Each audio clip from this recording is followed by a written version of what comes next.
Bayangkan, sebuah pernikahan yang tampak sempurna, penuh berkah dan cinta, tiba-tiba berubah menjadi misteri mencekam. Di sebuah desa kecil di Jawa Timur, seorang kiai terhormat mengalami kejadian di luar nalar manusia. Istrinya yang selama ini ia cinta dan hormati, ternyata bukan manusia. Rahasia ini terungkap tepat setahun setelah mereka menikah. Bagaimana kisahnya? Simak cerita lengkapnya di video ini, dan jangan lupa subscribe channel Sahabat Malam agar tidak ketinggalan kisah-kisah misteri lainnya. Assalamualaikum sahabat malam, selamat datang kembali di channel yang selalu menghadirkan kisah-kisah misteri yang mengguncang hati dan pikiran. Sebelum kita mulai kisah malam ini, jangan lupa tekan tombol subscribe dan nyalakan lonceng notifikasi agar kalian tidak ketinggalan cerita seram dan penuh kejutan dari kami. Kalau kalian berani, simak kisah ini sampai habis karena endingnya akan membuat kalian merinding. Di sebuah desa kecil di Jawa Timur bernama Ngadirejo, suasana kehidupan berjalan dengan tenang dan damai. Desa ini dikelilingi oleh hutan yang lebat, sawah yang membentang luas, serta sungai yang mengalir jernih. Para penduduknya menjalani kehidupan sederhana dengan bertani, berdagang, dan sebagian besar mendalami ilmu agama. Desa ini dikenal dengan ketakwaannya, sebab di sana terdapat seorang kiai muda yang sangat dihormati, Kiai Abdul Rauf. Kiai Abdul Rauf bukan hanya pemimpin agama, tetapi juga seorang guru bagi banyak santri yang datang dari berbagai daerah untuk menimba ilmu di pesantrennya. Sejak kecil, ia sudah dikenal sebagai anak yang cerdas dan berbudi luhur. Orang tuanya yang juga berasal dari keluarga santri mendidiknya dengan ketat dalam ilmu agama. Setelah beranjak dewasa, ia menggantikan posisi ayahnya untuk mengelola pesantren. Dan sejak saat itu, namanya semakin disegani. Namun, meskipun ia dihormati dan memiliki banyak santri yang mengikutinya, ada satu hal yang membuat para warga heran. Kiai Abdul Rauf masih belum menikah. Padahal, di usia yang sudah cukup matang, banyak gadis desa yang berharap bisa menjadi pendamping hidupnya. Tidak sedikit orang tua yang berusaha menjodohkan putri mereka dengan kiai tersebut, namun entah mengapa, beliau selalu menolak dengan alasan belum menemukan wanita yang benar-benar cocok di hatinya. Suatu hari, tanpa ada kabar sebelumnya, Kiai Abdul Rauf tiba-tiba mengumumkan bahwa ia telah menikah. Warga desa terkejut. Lebih mengejutkan lagi, tak seorang pun yang mengetahui siapa wanita yang berhasil menjadi istri sang kiai. Tidak ada pesta besar, tidak ada lamaran yang diketahui warga, dan tiba-tiba saja wanita itu sudah tinggal bersamanya di dalam rumah pesantren.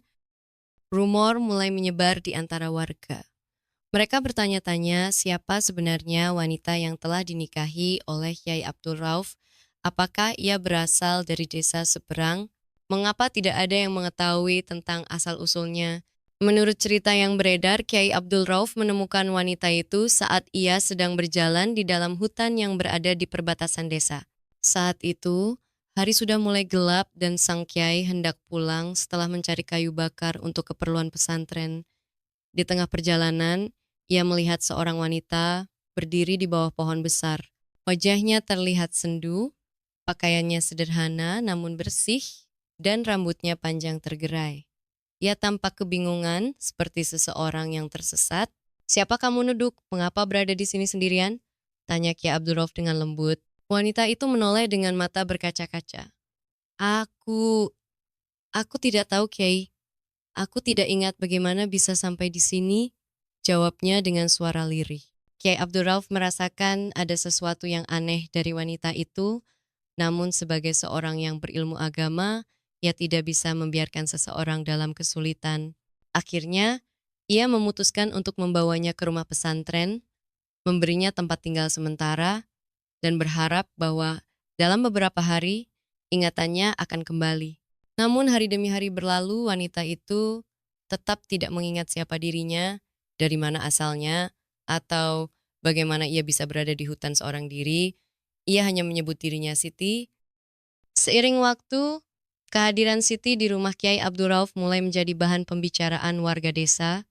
Mereka mulai berbisik-bisik tentang betapa anehnya situasi ini. Mengapa seorang kiai yang begitu terhormat tinggal serumah dengan seorang wanita asing yang tidak diketahui asal-usulnya? Untuk menghindari fitnah, Kiai Abdul Rauf akhirnya mengambil keputusan besar. Ia menikahi Siti. Pernikahan itu dilaksanakan dengan sangat sederhana, hanya dihadiri oleh beberapa saksi. Tidak ada arak-arakan, tidak ada pesta, dan bahkan beberapa tokoh agama desa pun tidak diundang. Hal ini tentu saja semakin memperkuat kecurigaan warga. Siti sendiri sangat pendiam. Ia jarang berbicara dengan orang lain, bahkan setelah resmi menjadi istri Kiai Abdul Rauf. Hanya ketika berada di rumah bersama suaminya, ia tampak lebih hangat dan berusaha menjalani perannya sebagai istri. Ia sangat patuh, lembut dalam berbicara, dan selalu menjaga adabnya dengan baik. Namun, ada sesuatu yang membuat warga tidak nyaman. Siti terlalu sempurna. Wajahnya begitu cantik dengan kulit yang putih pucat seperti porselen, rambutnya panjang dan selalu tampak rapi, serta gerak-geriknya begitu anggun seperti bukan manusia biasa. Ada aura misterius yang menyelimutinya, dan hal ini membuat beberapa orang yang datang ke rumah Kiai Abdul Rauf merasa tidak nyaman saat berada di dekatnya. Setelah pernikahan itu, banyak kejadian ganjil yang mulai terjadi di sekitar rumah Kiai Abdul Rauf. Beberapa santri yang tinggal di pesantren sering mendengar suara-suara aneh di tengah malam. Ustadz, tadi malam saya mendengar suara orang menangis di dalam rumah Kiai, kata seorang santri kepada gurunya dengan wajah pucat.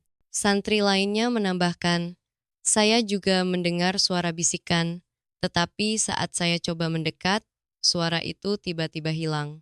Keanehan tidak berhenti sampai di situ. Setiap pagi, Nyai Siti selalu bangun lebih awal untuk memasak. Namun, ada satu hal yang membuat beberapa orang heran. Makanan yang dimasak oleh Nyai Siti tidak pernah disentuh oleh burung atau hewan apapun. Biasanya, jika ada makanan diletakkan di meja terbuka, burung-burung kecil akan datang untuk mematuk sisa-sisa nasi. Namun, makanan yang dibuat oleh Nyai Siti selalu tetap utuh, bahkan ketika dibiarkan seharian. Bahkan kucing-kucing yang biasanya berkeliaran di sekitar rumah Kiai Abdul Rauf selalu menghindari dapur ketika Nyai Siti sedang memasak, seolah-olah ada sesuatu dalam dirinya yang membuat hewan-hewan takut. Beberapa santri yang menginap di pesantren mulai merasakan firasat buruk. Beberapa dari mereka mengaku mengalami mimpi buruk setelah melihat Nyai Siti. Saya bermimpi ada seorang wanita dengan mata hitam pekat menatap saya dari balik jendela, ujar seorang santri dengan wajah pucat. Santri lainnya mengangguk. Saya juga. Tapi dalam mimpi saya, wanita itu tidak memiliki bayangan. Semakin hari, semakin banyak santri yang merasa tidak nyaman. Mereka mulai bertanya-tanya siapa sebenarnya Nyai Siti, dan pertanyaan itu semakin menghantui semua orang hingga akhirnya pada suatu malam rahasia besar yang selama ini tersembunyi mulai terungkap. Suasana di pesantren semakin hari semakin mencekam. Para santri yang tinggal di sana mulai merasakan sesuatu yang tidak wajar, terutama saat malam tiba. Awalnya hanya satu atau dua santri yang mendengar suara-suara aneh. Namun, semakin hari, jumlahnya semakin bertambah. Beberapa santri yang tidur di ruang dekat rumah utama Kiai Abdul Rauf sering terbangun di tengah malam karena mendengar suara seperti desahan panjang, diikuti dengan bisikan halus yang seolah berasal dari balik dinding. Aku di sini. Bisikan itu begitu lirih, nyaris tak terdengar, tetapi cukup untuk membuat bulu kuduk siapapun yang mendengarnya berdiri.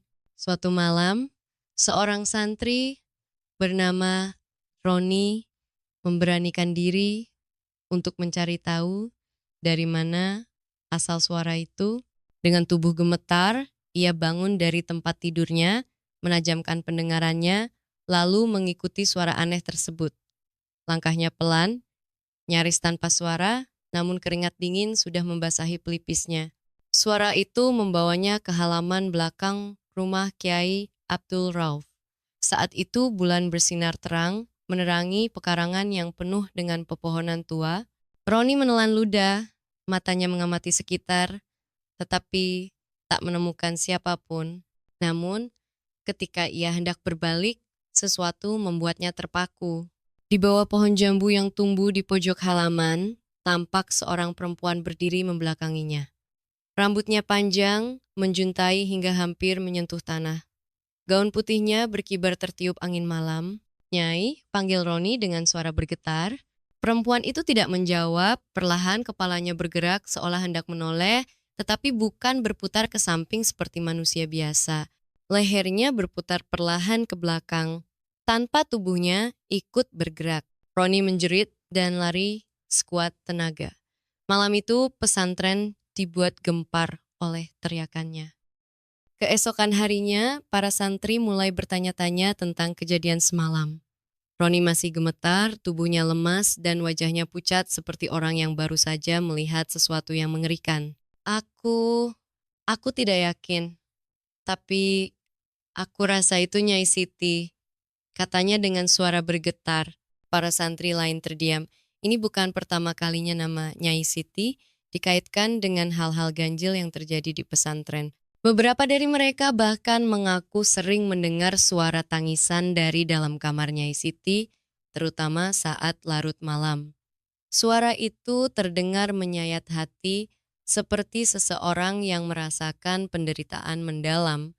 Namun, ketika seseorang mencoba mendekat, suara itu tiba-tiba menghilang, seolah-olah tidak pernah ada. "Apakah Nyai sedang bersedih?" tanya salah seorang santri. Kyai Abdul Rauf yang mendengar pertanyaan itu hanya tersenyum tipis. Mungkin dia hanya mengenang sesuatu dari masa lalunya. Namun jawabannya tidak membuat para santri tenang. Ada sesuatu yang terasa ganjil, sesuatu yang tidak bisa dijelaskan dengan akal sehat. Selain suara-suara aneh, ada satu lagi kejadian yang semakin membuat para santri bertanya-tanya. Makanan yang dimasak oleh Nyai Siti tidak pernah disentuh oleh hewan apapun. Di desa, sudah menjadi hal biasa bagi burung atau ayam kampung untuk datang dan mematuk sisa makanan yang ditinggalkan di luar rumah. Namun, anehnya setiap kali Nyai Siti memasak dan ada sisa makanan yang diletakkan di luar, tidak ada satupun burung atau ayam yang mau mendekat. Bahkan kucing-kucing yang biasanya berkeliaran di sekitar dapur terlihat menjauh setiap kali Nyai Siti sedang memasak. Santri yang memperhatikan hal ini semakin penasaran. Suatu hari, salah seorang santri sengaja meletakkan sepiring nasi sisa di halaman belakang setelah Nyai Siti selesai memasak. Ia kemudian mengintai dari kejauhan untuk melihat apakah burung-burung akan datang seperti biasa. Namun, yang terjadi justru sebaliknya. Burung-burung yang biasanya tak ragu mematuk sisa makanan tampak hanya terbang mengitari piring tersebut, tetapi tidak ada satupun yang berani mendekat. Beberapa burung bahkan tiba-tiba berbalik arah, seolah-olah mencium sesuatu yang membuat mereka takut. "Ada yang tidak beres," gumam santri itu dalam hati. Ia pun menceritakan temuannya kepada teman-temannya.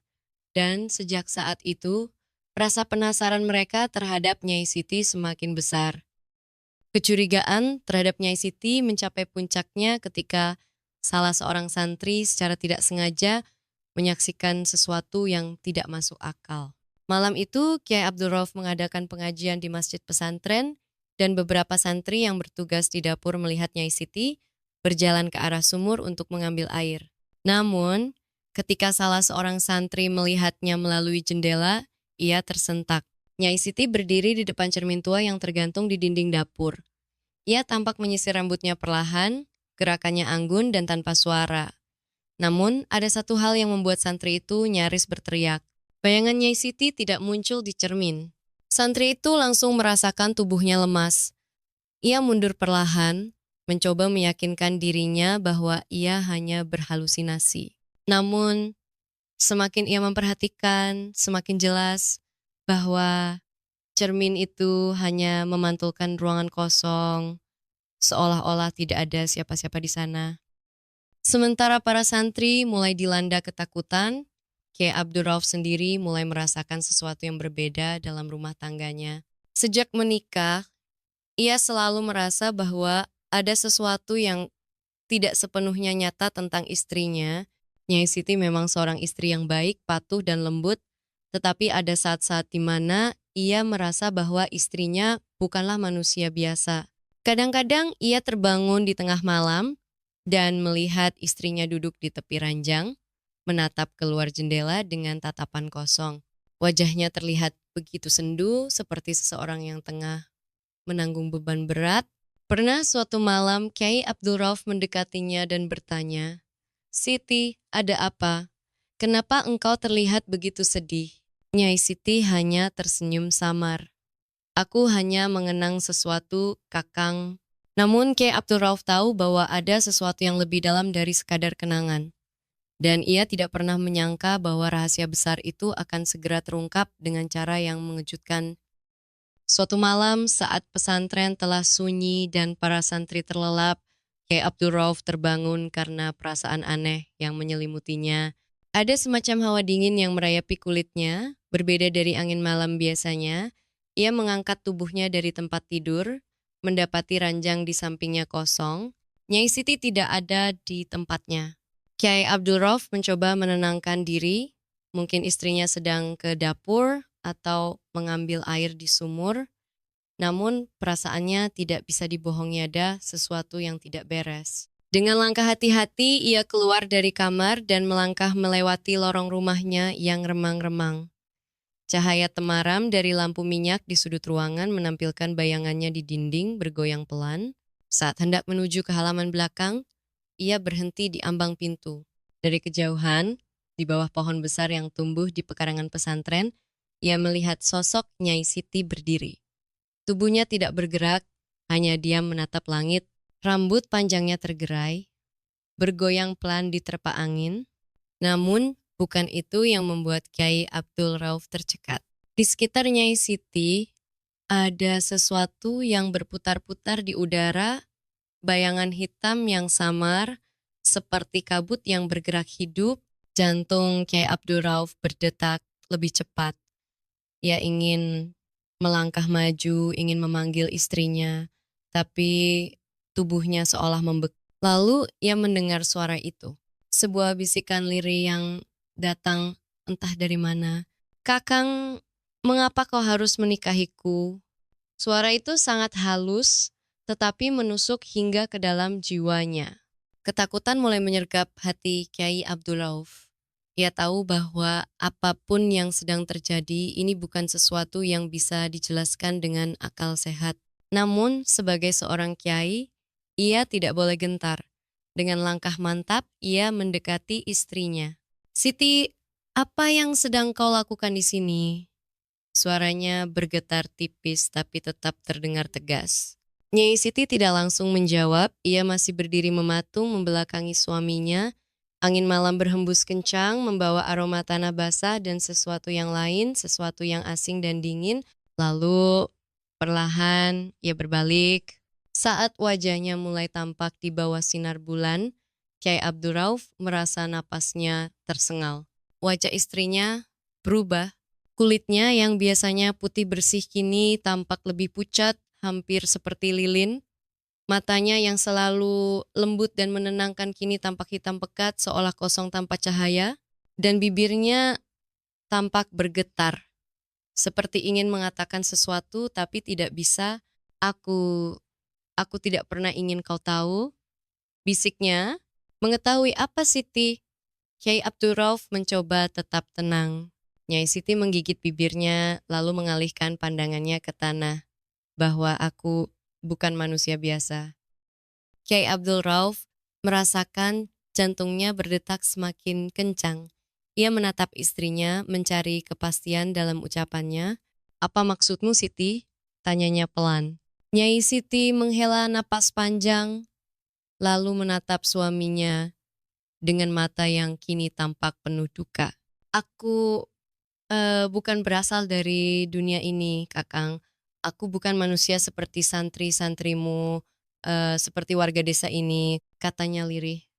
"Aku berasal dari dunia lain, dari tempat yang tidak terlihat oleh manusia biasa." Kiai Abdul Rauf menahan napas. Seketika, segala keanehan yang selama ini ia rasakan mulai masuk akal. "Maksudmu, kau bukan manusia?" tanyanya sekali lagi, memastikan bahwa telinganya tidak salah dengar. Nyai Siti mengangguk pelan. "Aku adalah makhluk yang hidup di antara dunia manusia dan dunia yang tak kasat mata. Aku berasal dari kaum yang selama ini hanya dianggap mitos oleh manusia. Kiai Abdul Rauf merasakan kakinya sedikit lemas. Ia adalah orang yang berilmu, telah banyak membaca kitab dan mendalami berbagai kisah dari dunia gaib. Namun, tak pernah sekalipun ia membayangkan bahwa makhluk seperti itu bisa menjadi istrinya sendiri. Jadi, sejak awal kau menyembunyikan ini dariku? Suaranya bergetar, bukan karena marah, tetapi lebih karena keterkejutan. Nyai Siti menundukkan kepala. Aku tidak pernah ingin berbohong padamu, Kakang. Aku hanya aku hanya ingin merasakan kehidupan sebagai manusia, meski hanya sebentar. Nyai Siti kemudian menceritakan sesuatu yang membuat Kiai Abdul Rauf semakin terperangah. Ia bukan sekadar makhluk dari dunia lain, tetapi ia memiliki perjanjian yang mengikatnya. Ia hanya diizinkan hidup di antara manusia selama ia tidak menikah dengan manusia. Namun, karena rasa cintanya pada Kiai Abdul Rauf begitu besar, ia melanggar perjanjian itu. Aku pikir aku bisa menyembunyikan jati diriku. Tapi sekarang mereka telah mengetahui keberadaanku. Suaranya terdengar lirih, penuh ketakutan. Kiai Abdul Rauf merasakan hawa dingin semakin menusuk tulang. Mereka, siapa yang kau maksud, Siti? Nyai Siti menatapnya dengan mata yang kini mulai dipenuhi air mata. Kaumku, mereka tidak akan membiarkan aku tinggal lebih lama. Aku telah melanggar peraturan yang telah ditetapkan sejak zaman dahulu. Kiai Abdul Rauf merasakan ketegangan merayap di sekujur tubuhnya. Jika benar ada makhluk lain yang sedang mencari istrinya, maka sesuatu yang lebih besar dan lebih berbahaya mungkin akan terjadi. Sejak malam itu, keadaan di pesantren semakin berubah. Suasana menjadi lebih sunyi dari biasanya, dan udara terasa lebih berat. Para santri yang sebelumnya hanya mendengar bisikan samar, kini mulai melihat bayangan-bayangan hitam bergerak di antara pepohonan. Bahkan, ada beberapa santri yang mengaku mengalami mimpi buruk yang sama mimpi tentang sosok-sosok berwajah kabur yang memanggil nama Nyai Siti dengan suara menggema. Suatu malam, ketika Kiai Abdul Rauf sedang bersiap untuk syalat tahajud, angin tiba-tiba berhembus kencang, menerbangkan daun-daun kering di halaman pesantren. Lalu terdengar suara langkah kaki, namun langkah itu tidak terdengar seperti manusia biasa. Suaranya berat, menyeret, dan terdengar dari segala arah seolah datang dari tempat yang tidak terlihat. Dari dalam kamar, Nyai Siti berbisik, "Mereka sudah datang, Kakang." Angin malam bertiup kencang, membawa aroma tanah basah yang bercampur dengan sesuatu yang tidak bisa dijelaskan. Langit yang sebelumnya dipenuhi bintang tiba-tiba tampak gelap, seolah tertutup oleh kabut hitam yang datang entah dari mana. Di halaman pesantren, beberapa santri yang belum tidur tiba-tiba merasakan hawa yang berbeda. Mereka mengintip dari balik jendela dan melihat sesuatu yang membuat napas mereka tercekat. Bayangan-bayangan hitam berkelebat di antara pepohonan. Tidak jelas apakah itu sosok manusia atau bukan. Yang pasti, mereka tidak berjalan seperti manusia biasa. Beberapa bergerak melayang, sementara yang lain tampak berjalan dengan langkah yang tidak wajar seperti menyeret kaki mereka dengan lamban. Salah seorang santri, Jaka, mencoba memberanikan diri mengintip lebih dekat. Namun, ketika matanya menatap salah satu bayangan itu, jantungnya hampir berhenti berdetak. Sosok itu tidak memiliki wajah, hanya ada bayangan gelap berbentuk kepala, tanpa mata, tanpa hidung, tanpa mulut. Namun, ia bisa merasakan bahwa sosok itu sedang menatapnya. Jaka menelan ludah, lalu mundur perlahan. Namun, tepat saat ia hendak berbalik, suara seretan kaki terdengar semakin dekat, di mana suara itu terdengar seperti bisikan, tetapi bergema di dalam kepala Jaka. Dengan sekuat tenaga, ia menutup mata dan berlari ke dalam kamar santri, menahan napas agar tidak menjerit. Di dalam rumah utama, Nyai Siti duduk di pojok kamar dengan tubuh gemetar. Ia menutup wajahnya dengan kedua telapak tangan, sementara tubuhnya berguncang hebat. Kiai Abdul Rauf melihat istrinya dengan penuh kebingungan dan kepedihan. Ini adalah pertama kalinya ia melihat Nyai Siti begitu takut, begitu rapuh. Siti, siapa mereka? Apa yang mereka inginkan? Tanyanya dengan suara pelan. Nyai Siti menggeleng, air matanya jatuh membasahi pipinya. Mereka datang untuk membawaku kembali, Kakang. Kiai Abdul Rauf merasakan jantungnya mencelos. Ia sudah mendengar banyak kisah tentang makhluk-makhluk dari dunia lain yang hidup berdampingan dengan manusia. Namun, ia tidak pernah menyangka bahwa suatu hari ia akan menghadapi sesuatu seperti ini. Kau tidak harus pergi, katanya, berusaha menenangkan istrinya. Aku akan melindungimu. Nyai Siti mengangkat wajahnya, menatap suaminya dengan tatapan pilu. Kakang, aku tidak bisa melawan mereka. Tidak ada yang bisa. Mereka sudah menungguku sejak lama. Suara lirih itu membuat Kiai Abdul Rauf merasakan sesuatu yang dingin merayap ke dalam dadanya. Lalu, tanpa aba-aba, pintu depan rumah tiba-tiba bergetar keras. Tuk tuk tuk. Kiai Abdul Rauf menoleh cepat.